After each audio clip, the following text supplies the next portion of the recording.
Assalamualaikum warahmatullahi wabarakatuh. Sahabat Devar dimanapun Anda berada, semoga sehat selalu, panjang umur, dan banyak rezeki. Dalam video kali ini saya akan menampilkan kisah orang miskin yang sukses berinvestasi saham. Yuk kita simak videonya. Kisah sukses orang miskin utama saham. Jika dirunut kisah seorang Lo Heng Hong tidak akan percaya.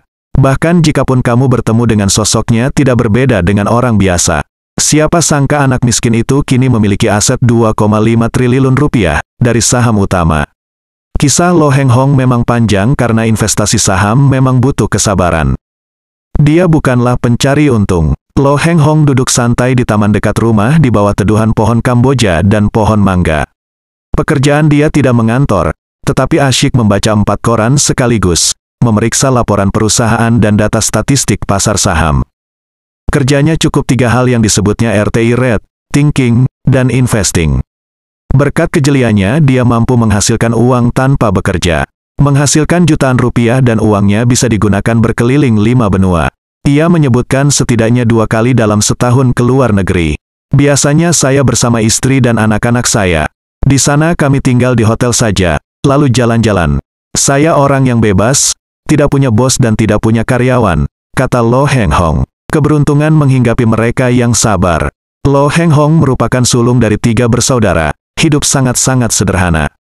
Beruntung dia mampu melanjutkan kuliah sastra Inggris ke Universitas Jakarta, dan sambil bekerja tentunya. Sedikit menggambarkan seberapa miskin dia. Lo Heng Hong bercerita tentang keluarga mereka tinggal di daerah terpencil. Jarak rumah sampai 30 km dari kota Pontianak. Orang tua Lo Heng Hong bekerja sebagai pemecah kelapa. Pekerjaan yang menyita waktu mereka seharian. Dari terbit matahari sampai senja mereka bekerja menghidupi keluarga. Orang tua Lo Heng Hong bercerita, lama-lama orang tuanya bosan. Mereka merantau ke Jakarta tidak membawa bekal apapun. Ia tidak ingat, di Jakarta, mereka akhirnya bekerja di toko, kemudian barulah melahirkan Lo Heng Hong. Rumah mereka sederhana, sering kena banjir dan tanpa plafon. Singkatnya Lo Heng Hong dapat lulus SMA kemudian bekerja. Orang tua Lo Heng Hong tidak memiliki uang buat menguliahkan. Tidak patah semangat, Lo Heng Hong memilih bekerja. Dia bekerja sebagai tata usaha di bank swasta. Sambil bekerja dia kuliah sendiri sampai lulus. Tidak cuma kuliah, sisa uangnya kemudian ditabung lagi. Selama 17 tahun bekerja, uang tersebut Lo Heng Hong nekatkan masukkan ke pasar saham. Sejak 1979 dia berkuliah malam, sambil bekerja di pagi hari.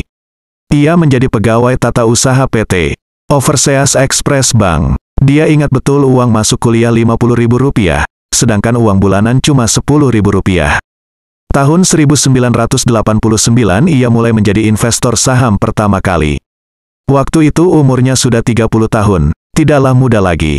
Jika dibandingkan Warren Buffett, Lo Heng Hong bisa dibilang kalah umur, karena Warren Buffett memulai saham sejak umur 11 tahun.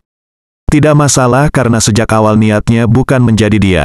Bekerja puluhan tahun tetapi ia tidak pernah naik jabatan. Lantaran perusahaan tidak melakukan ekspansi signifikan, jadi ia tidak ada jalan. Sebagai bagian tata usaha, diceritakan gajinya paling kecil. Dan, modal saya berinvestasi saham pun hanya dari gaji, kata Lo Heng Hong. Kelebihan Lo Heng Hong adalah dia mau hidup hemat buat berinvestasi. Punya uang sedikit ia langsung belikan saham. Kalau orang dapat uang langsung dikonsumsi, kalau dia punya uang ditabung, cuma bentuknya saham. Jika orang asik tengah mencicil mobil, maka Lo Heng Hong tengah asik mencicil perusahaan. Meski telah beraset triliunan sampai sekarang, dia masih asik memakai mobil berusia 10 tahun. Ia berinvestasi saham karena kepincut atas capital gain besar. Kalau saham IPO waktu itu dijual seharga Rp7.250, kok tidak lama sudah jadi Rp35.000. Bayangkan untungnya sampai 400%.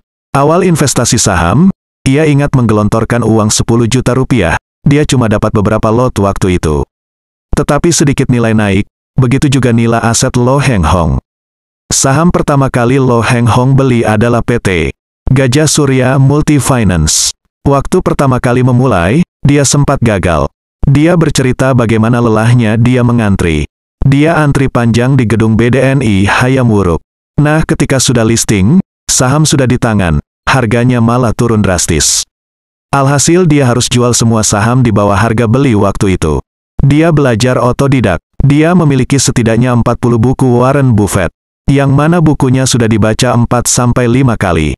Masuk tahun 1990, ia pindah ke Bank Ekonomi bagian pemasaran, di mana setahun menjadi kepala cabang. Di tahun 1996 tepat 17 tahun, dirinya bekerja di perbankan. Ia memutuskan berhenti bekerja menekuni investasi saham.